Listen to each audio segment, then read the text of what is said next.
Hello students, today I will discuss on a topic electric field।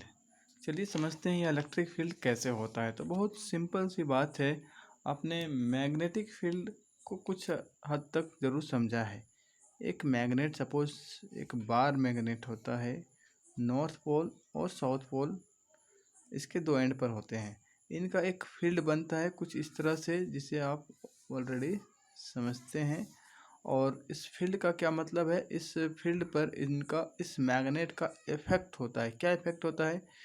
अगर यह iron, cobalt, निकल, जिसे हम लोग कहते हैं मैग्नेटिक मटेरियल को रखा जाए तो क्या होगा, उन्हें यह मैग्नेट अट्रैक्ट कर लेता है। क्यों करता है? क्योंकि वह जो पॉइंट होगा जिस पर इस मैग्नेट का इन्फ्लुएंस रहेगा, उसका इफेक्ट रहेगा, इसके पास पावर है कि अगर आप मेरे फील्ड पर आओगे तो I can attract you.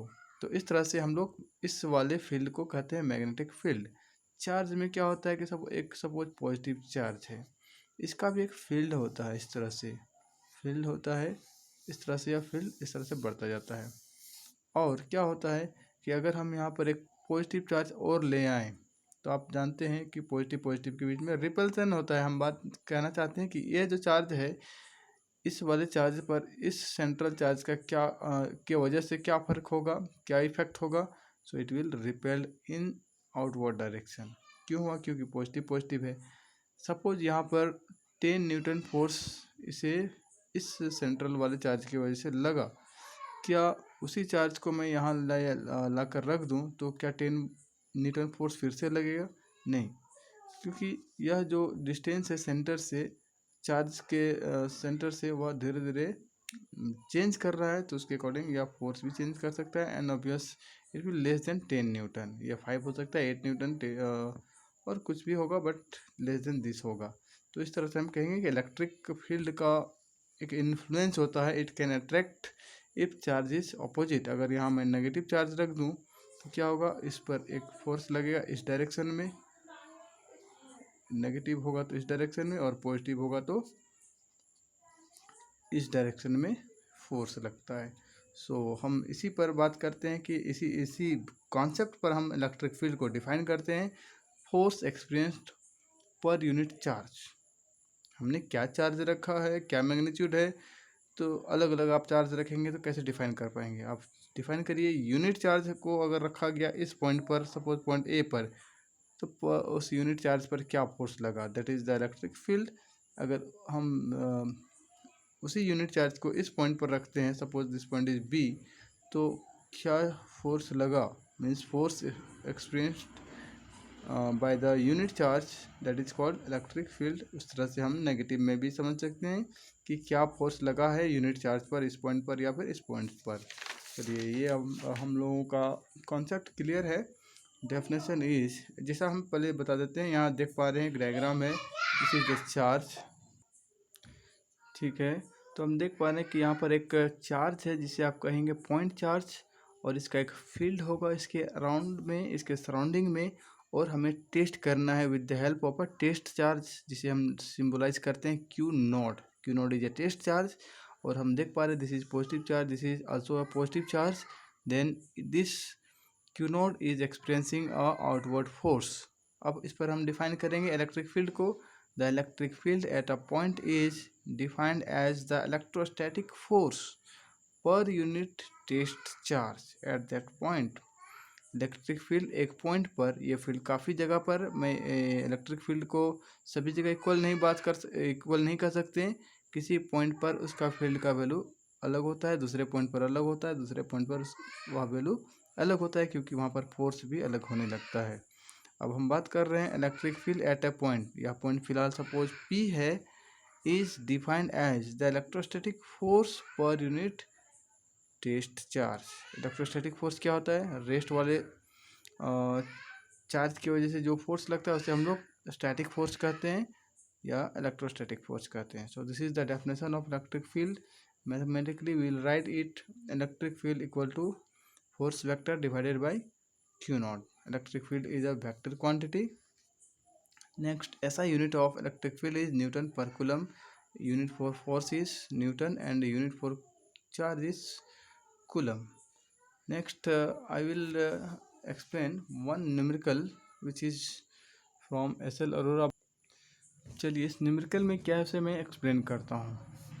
Numerical में देयर इज ए कॉइन, या एक कॉइन आप इसे समझे किसी मेटल से बना हुआ है। इस कॉइन का मास गिवन है 1.6 ग्राम, और इसके सराउंडिंग में इलेक्ट्रिक फील्ड है जिसका डायरेक्शन वर्टिकली अपवर्ड है। इस कॉइन का मास है जिसकी वजह से इस पर एक फोर्स लगेगा डाउनवर्ड डायरेक्शन में, दैट इज mg, जिसे कहते हैं weight of the coin.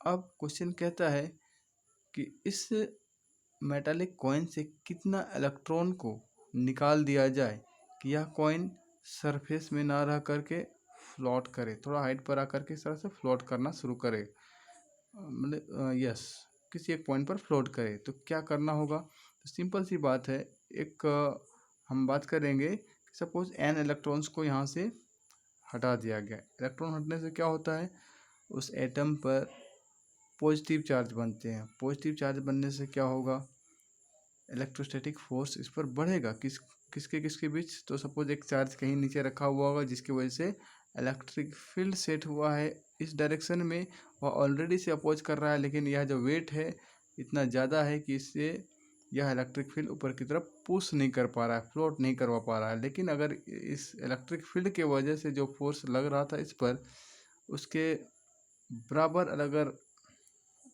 Once I am repeating, यह जो वेट है जस्ट इसके बराबर अगर यह इलेक्ट्रिक फील्ड फोर्स लगाए अपवर्ड डायरेक्शन में, तब क्या होगा, यह कॉइन थोड़ा सा ऊपर शिफ्ट करके फ्लोट करेगा। या फिर अगर आप कॉइन थोड़ा सा ऊपर ले जाकर छोड़ दीजिए तो यह कॉइन नीचे नहीं आएगा, क्योंकि इलेक्ट्रिक फील्ड की वजह से जो फोर्स है, इलेक्ट्रोस्टैटिक फोर्स की वजह से जो फोर्स एक्सपीरियंस्ड होगा कॉइन को, और वह इक्वल होगा इसके वेट के बराबर। तो यह किसी एक पॉइंट पर जाकर के फ्लोट कर रहा होगा।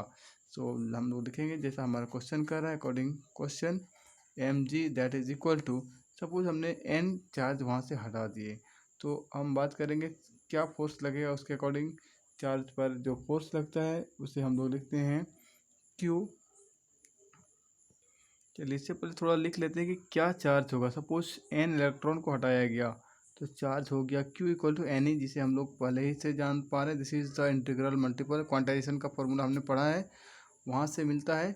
अब हम लिखेंगे इलेक्ट्रिक फील्ड के वजह से क्या फोर्स लगा, तो यहाँ से हम जैसा कि फॉर्मूला देख पा रहे हैं F equal to Q into E.